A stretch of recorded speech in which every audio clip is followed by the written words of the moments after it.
한 주간의 IT 이슈를 점검해 드립니다. IT 이슈 위클리 지금 바로 시작하겠습니다. 2021년 3월 22일 방송이고요. 저는 스타트업 전문 컨설팅사 디토 파트너스 그룹의 최유환입니다. 자, 오늘은 방송에 들어가기 전에 잠깐 광고 말씀이 있습니다. 네, 제가 어떤 유튜브 방송에 또 패널로 초대를 받아서 이제 출연을 하게 됐습니다. 앞으로 이제 계속 일주일에 한 번씩 올라갈 텐데 생존 본능 아니고 생존 법능이라고 하는 프로그램입니다. 이 국내외의 어떤 사회 경제적인 이슈를 이 법률가 또 기업인 그리고 또 언론인의 관점에서 세 사람이 모여서 다양한 시각을 나누는 이제 그런 방송인데요. 이 뭐 첫 번째 방송이 이미 나갔습니다. 쿠팡 상장과 차등 의결권이라고 하는 주제로 나갔는데 저는 이제 주로 기업인으로서 쿠팡 상장의 어떤 사업적인 의미, 산업적인 의미 이런 것들을 다뤘다면 또 가장 왼쪽에 보이시는 이 변호사님, 이 스타트업 전문 또 법무법인으로 유명한 디라이트의 대표 변호사이신 조원희 변호사님은 또 이 차등 의결권이라고 하는 상장의 어떤 계기가 됐던 차등 의결권 또 미국 상장 이런 것들에 대한 내용까지 다뤄드리고 있습니다. 그리고 가운데 계시는 지성과 미모의 연합뉴스 TV 출신의 이제 박서연 아나운서께서 같이 출연을 하셔서요. 진행도 해주시고 또 언론의 관점에서 바라보는 그런 이슈에 대해서 또 견해를 밝히시는 이제 그런 형태로 진행을 하게 됩니다. 자, 그래서 앞으로도 이 방송도 제 방송과 마찬가지로 많이 많이 사랑해 주시면 감사하겠습니다. 자, IT 슈클리는 커버 스토리와 헤드라인 한 줄 요약으로 구성되어 있습니다. 커버 스토리부터 만나보시죠. 자, JPG 파일 하나에 780억 원이라고요. NFT 예술품이 뜨는 이유가 뭘까를 오늘 한번 다뤄 보려고 합니다. 자, 모티브가 된 기사는 예술계가 주목하는 NFT, 넌 누구냐? 경향신문의 기사가 있었고요. 미술계 블루칩 NFT, 국내 미술 시장도 진출 젠걸음, 파이낸셜 뉴스의 기사가 있었고, 뭐 몇 가지의 기사들이 더 많이 있었습니다. 그쵸? 워낙 화제가 된 이슈였었죠. 자, 지난 몇 주간 IT 업계와 문화계를 동시에 흔들었던 토픽이 있었습니다. 바로 NFT 예술품 경매였죠. 오타가 있군요. NTF가 아니라 NFT. 예술품 경매였습니다. NFT 경매의 열풍은요, 사실 일론 머스크의 아내인 그리고 가수인 그라임스라는 가수가 만든 디지털 미술 작품의 경매로부터 시작이 됐습니다. 미국 시간 3월 3일 현지 매체들의 보도에 따르면 그라임스는 월 님프라고 하는 제목의 디지털 그림 컬렉션 10점을 온라인 경매에 붙였는데요. 이 그림들은 20분 만에 무려 총 580만 달러, 우리 돈으로 약 한 65억 원 정도 되는 수준의 돈으로 금액으로 낙찰이 됐다고 합니다. 바로 이 그림이라고 해요. 월 님프라고 하는데 뭐 전쟁을 하는 그런 천사다 뭐 이런 느낌이겠죠.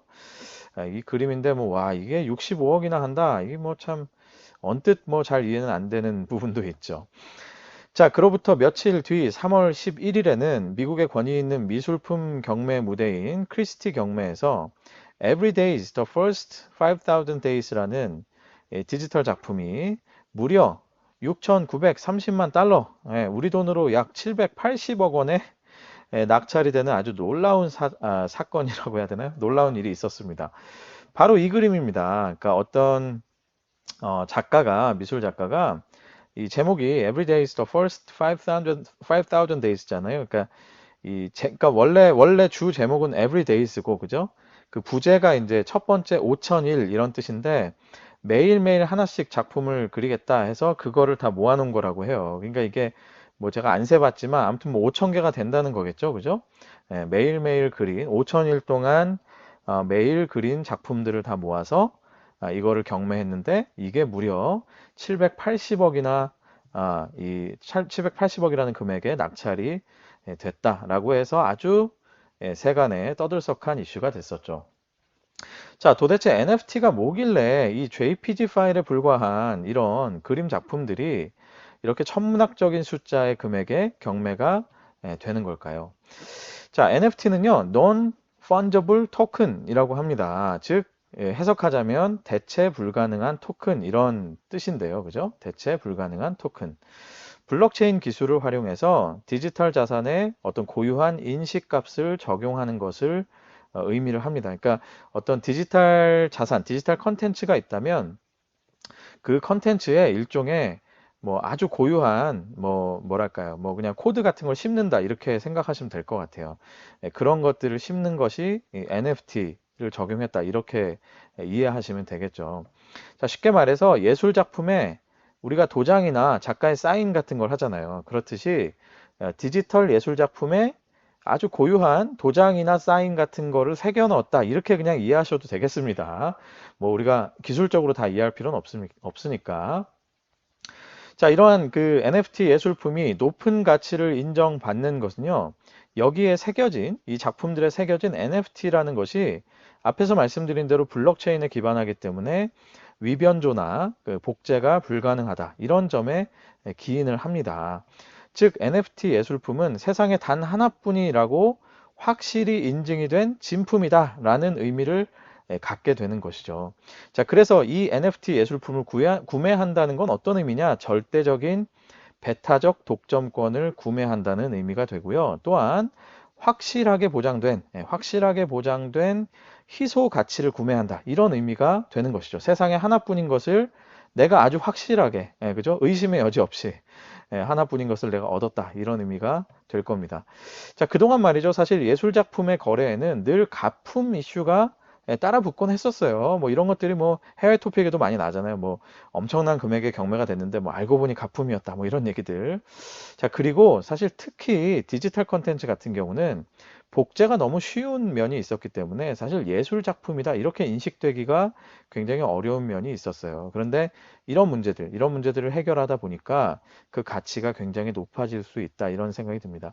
이 뭐 좀 딴 얘기인데 최근에 난 기사를 보니까 갑자기 그 생각이 나는데 개그맨 장동민 씨가 그죠? 알고 보니 20만 원짜리 보석인데 이거 속아가지고 막 수억 원을 주고 샀다 뭐 이런 방송에 나와서 한 얘기가 있었는데 하여튼 뭐 이 예술 작품뿐만 아니라 뭐 보석도 그렇고 늘 보면 이런 이슈들이 많은데 NFT는 근본적으로 그런 것들을 해결했다 이렇게 볼 수 있겠죠. 자, 게다가 이 NFT가 높은 잠재력을 갖고 있다라고 여겨지는 것은 이 NFT가 사실상 모든 형태의 디지털 컨텐츠에 접목될 수 있기 때문입니다. 제가 모든 형태라고 강조해 드린 이유를 뒤에서 실제 사례를 보시면 아시게 될 거예요.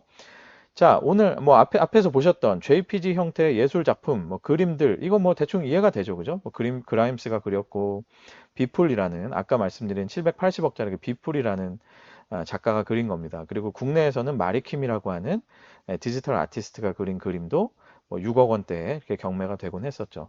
그런 식의 미술 작품, 이것도 뭐 이해가 돼요, 그죠? 그리고 또 일론 머스크가 실제로 거래를 하진 않았는데 2분 20초짜리 뮤직비디오 동영상을 만들어서 내가 이거를 NFT로 해서 경매에 붙이겠다라고 했다가 뭐 철회를 하긴 했었어요. 근데 아무튼 뭐 이런 식의 뮤직비디오 동영상도 가능하겠죠, 그죠? 근데 재밌는 건 이런 겁니다. 트위터 창업자가 경매에 올렸는데 뭘 올렸느냐? 자신이 트위터에 올렸던 첫 트윗.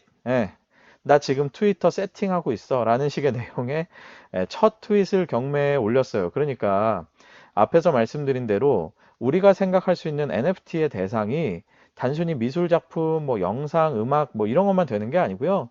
모든 형태의 디지털 컨텐츠는 다 된다. 이렇게 볼 수 있는 것이죠. 거기에 바로 강력한 뭐랄까요? 포텐셜이 있다, 잠재력이 있다 이렇게 볼 수 있겠습니다. 즉 디지털 컨텐츠라면 무엇이든 그리고 누구나 진품 인증을 쉽게 할 수 있게 되니 그만큼 예술 작품이라고 제가 썼지만 사실은 원본 컨텐츠죠. 어떤 형태든 컨텐츠면 다 가능한 거니까 원본 컨텐츠의 거래가 이제 활성화될 수 있겠다 이런 생각이 듭니다. 뭐 이런 상상이 가능하죠. 봉준호 감독이 영화 기생충의 원본 파일 오리지널 파일, 디지털 파일을 하나 만들어 가지고 자 이거를 경매에 올렸다. 그런다면 어떻겠습니까? 엄청나게 인기가 있겠죠. 뭐 BTS의 첫 데뷔곡 이거를 오리지널 버전으로 해서 경매에 올린다. 뭐 유명한 웹툰 작가의 데뷔작 뭐 이런 것도 올린다. 또 그리고 이미 고인이 된 뭐 유명 가수 뭐 누가 있을까요? 뭐 루이 암스트롱이라든지 넷킹 콜이라든지 뭐 그죠? 뭐 그런 분들의 가수들의 뭐 첫 번째 마스터 테이프 뭐 퀸이라든지 비틀즈라든지 이런 마스터 테이프를 디지털화, 오피셜리 아주 오리지널로 디지털화를 해서 그걸 아주 유일한 NFT다라고 도장을 딱 찍어가지고 거래를 한다. 그럼 뭐 엄청난 금액의 아마 경매가 될 겁니다. 자, 굉장히 신기하고 재밌는 개념이죠. 그죠? 예, 그런 만큼 사실 현재 보면 경매로 거래되는 금액도 굉장히 상당합니다. 그래서 앞에서 말씀드린 대로 뭐 65억 원의 거래가 되고 780억 원의 거래가 되고 이렇게 되는 건데요. 자, 물론 일각에서는 이런 초기의 열풍에 경고를 날리기도 합니다. 뭐 쉽게 말해서 너무 이렇게 극단적인 케이스만 가지고 NFT 예술품 거래에 뛰어들었다가는 언젠가 거품이 꺼지게 되면은 굉장한 피해를 볼 수 있다. 뭐 이런 얘기를 하는 것이죠. 저도 개인적으로는 이런 경고에 사실 동의를 합니다. 지금 약간 좀 많이 업돼 있는 그런 느낌이 좀 있긴 있어요. 자, 그러나 다만 좀 구분해서 생각해 볼 필요는 있겠죠. 자, NFT 예술품이라는 건 뭡니까? 결국은 NFT 기술과 예술품이 결합된 것이잖아요. 그렇죠? 자, 그러니 NFT라는 키워드만으로 거품이 생긴 것들, 이런 것들은 당연히 주의를 하시되 예술품 자체에 가치가 있다라고 하면 뭐 그러면 과감히 투자하는 것도 전 좋을 거라고 생각해요. 앞에서 보셨던 뭐 원인프라든지 아니면 뭐 에브리데이스라든지 이런 작품들을 봤을 때 뭐 그냥 여러분 각자가 보시기에 와 나는 이 작품 너무 좋다.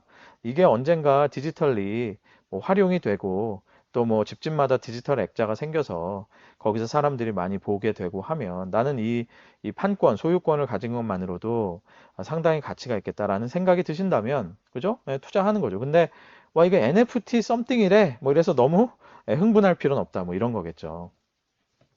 자, 늘 그렇듯이 본질을 잘 판단하는 것이 필요하다. 뭐 이런 말씀을 드리는 겁니다. 어찌 보면요, NFT는 사실 인증을 위한 수단일 뿐이고, 그죠? 네. 예술품 자체의 가치를 결정짓는 수단은 아니기 때문에 결국은 예술품 자체의 가치를 잘 판단하는 것이 궁극적으로 거래의 가치를 보장받을 수 있지 않을까 이런 생각이 듭니다. 자, 여하튼 그동안 예술품 거래는 사실은 뭐 소수의, 그죠? 소수의 뭐 거의 뭐 귀족층만의 어떤 그런 전유물처럼 여겨졌었는데 무궁무진하게 생성되어 있는 디지털 컨텐츠 자체가 뭐 아까 말씀드렸죠? 그냥 뭐 트위터에 올린 트윗도 될 수 있는 그런 세상이 되는 거죠. 그런 식의 디지털 컨텐츠가 NFT를 통해서 굉장히 희소한 어떤 예술품처럼 취급이 된다면 이 예술 작품에 대한 거래가 굉장히 활발해지고 그리고 또 그 문턱도 낮아져서 대중화되지 않을까 그런 생각이 듭니다. 또한 디지털로 권리를 사고 팔 수 있기 때문에 또 생각해보면 그렇죠. 지금 이미 이런 시도들 많이 하고 있는데 하나의 작품을 여러 사람이 나눠서 소유하는 것도 기존에 비해서 훨씬 수월하게 가능하겠죠. 그렇죠? 자, 예술품 거래에 대한 대중화, 그리고 또 디지털 컨텐츠의 가치에 대한 어떤 새로운 시각들, 기존에 없었던 새로운 시각들이 계속해서 생겨날 것 같다. 이런 생각이 듭니다. 그래서 이게 재밌는 것이죠. 마지막으로 제가 끝내기 전에, 자, 아직은요, 지금 제가 말씀드린 디지털 자산 플러스 NFT는 의미가 있고, 그런데 실물 자산 플러스 NFT는 여러 가지 풀어야 될 숙제가 많습니다. 그래서 그걸 절대 잊지 마시고, 실물 자산 플러스 NFT라고 하는 부분에 대해서 이것도 NFT 썸띵이구나 이러고서 혹해서 속으시면 안 됩니다.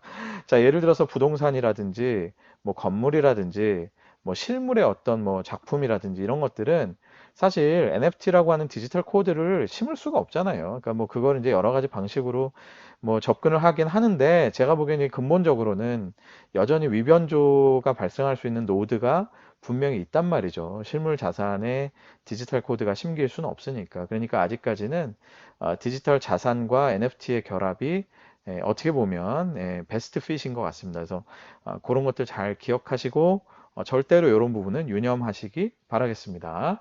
지금까지 커버 스토리였습니다. ITC 위클리와 함께하고 계십니다. 헤드라인 한 줄 요약으로 넘어가 보겠습니다. 자, 두 가지 소식인데요. 첫 번째, 이제 블라인드에 회사 욕하면 잡아가나요? 잡혀가나요? 직장인들이 술렁댄다라는 한국경제 기사가 있었는데, 지금 LH 때문에 블라인드가 뭐 난리 났죠. 그죠? 뭐 경찰이 압수수색도, 압수수색 맞나요? 압수수색 맞죠?